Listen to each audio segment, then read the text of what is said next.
समूरा गुनाह मिटे माफ़ फरमा। मुंहिंजा मौला असां सभु तुंहिंजे अॻियां अर्ज़ था कयूं हिन बहाने जेके ज़ाहिरनि गुनाह कया जेके बातिननि गुनाह थी पियसि मुंहिंजा मौला सभु माफ़ फरमाई।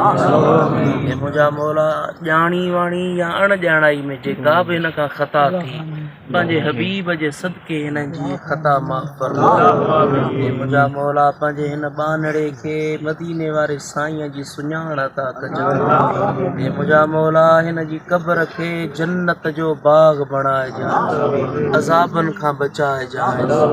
मुंहिंजा मौला पंहिंजे हिन बानड़े जी तोखे पार कजांइ। मुंहिंजा मौला तुंहिंजे हबीब फरमायो आहे जंहिंजे जनाज़े में 40 माण्हू शरीक थियनि तूं उनखे बख़्शे छॾींदो। मुंहिंजा मौला असां सभु हेतिरा माण्हू हिन जे जनाज़े में शरीक थिया आहियूं असां सभु अर्ज़ था कयूं त हिन पंहिंजे बाने खे माफ़ फरमाए, हिन जे सदके असांजा गुनाह माफ़ फरमाए। मुंहिंजा मौला हिन क़ब्रिस्तान में जेके बि दफ़न आहिनि हर हिक खे बख़्शे माफ़ फरमाए। मुंहिंजा मौला मदीने वारे साईं जे सदके जेके असांजा अज़ीज़ व अक़ारिब फ़ौत थी विया मुंहिंजा मौला उन्हनि जी क़ब्रुनि खे जन्नत जो बाग़ बणाए।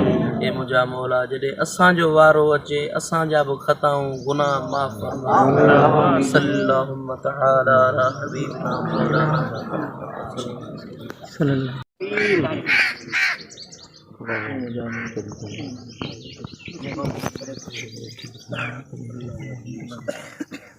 मुंहिंजा मौला हिन फ़क़ीर जी क़ब्र खे कुशादो बणाए।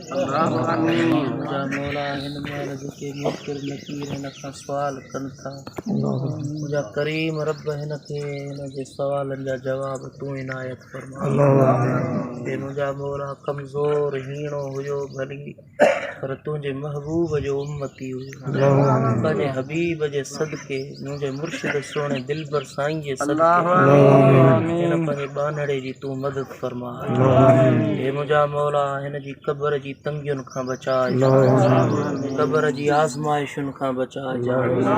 मुंहिंजा मौला तुंहिंजे हबीब फरमायो आहे त क़ब्र मोमिन जी पहिरीं इम्तिहान गाह आहे। मुंहिंजा मौला हिन जी पहिरीं इम्तिहान गाह में हिन खे कामयाब बणाए। मुंहिंजा मौला हिन जी क़ब्र खे कुशादो बणाए, हिन जे साॼे नूर दाख़िल फरमाए, हिन जी पेरांदी खां नूर दाख़िल फरमाए, हिन जी सेरांदी खां नूर दाख़िल फरमाए, हिन जे खाॿे नूर दाख़िल फरमाए, हिन जे हेठां हिन जे मथां साॼे खाॿे ओलह ओभर मुंहिंजा मौला हर तरफ़ खां हिन जे लाइ नूर दाख़िल फरमाए, हिन जी क़ब्र खे रोशन बणाए। मुंहिंजा मौला मदीने वारे साईं जी सुञाण अता फरमाई।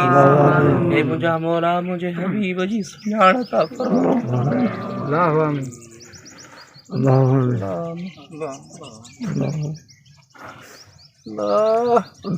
मौला पंहिंजे प्यारनि जे सदके हज़रात नक्शबंदिया जे सदके मुंहिंजे मुर्शिदनि जे सदके मुंहिंजे मुर्शिदनि जे मुर्शिदनि जे मुर्शिदनि जे सदके मुंहिंजा मौला हिन फ़क़ीर जे हाल जे मथां रहम फरमा करम फरमा। मुंहिंजा मौला हिन जे लाइ आसानियूं पैदा फरमा। मुंहिंजा मौला मदीने वारे साईं जे सदके हिन क़ब्रिस्तान में दफ़न हर हिक जी क़ब्र खे गुलो गुलज़ार बणा, हर हिक जी क़ब्र खे जन्नत जो बाग़ीचो बणा, हर हिक खे छुटल बानो बणाए, आज़ाद बानो बणाए। मुंहिंजा मौला क़यामत में उथनि त हिननि जा आमाल नामा साॼे हथ में अता कजांइ। मुंहिंजा मौला असांखे खाॿे हथ वारी जमात खां बचाइजांइ। मुंहिंजा मौला मुस्तफ़ा सुहिणे जी शिफ़ात नसीब कजांइ।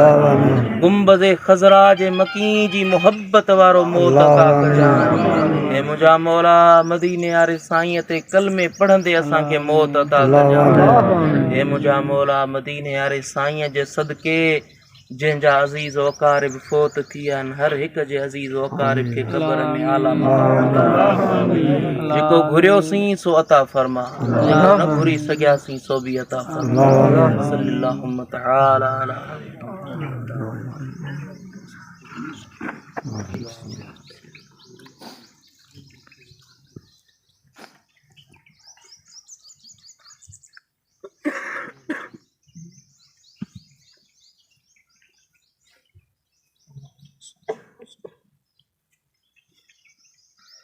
कलमे शरीफ जो विर्द कयो ला इलाहा इल्लल्लाह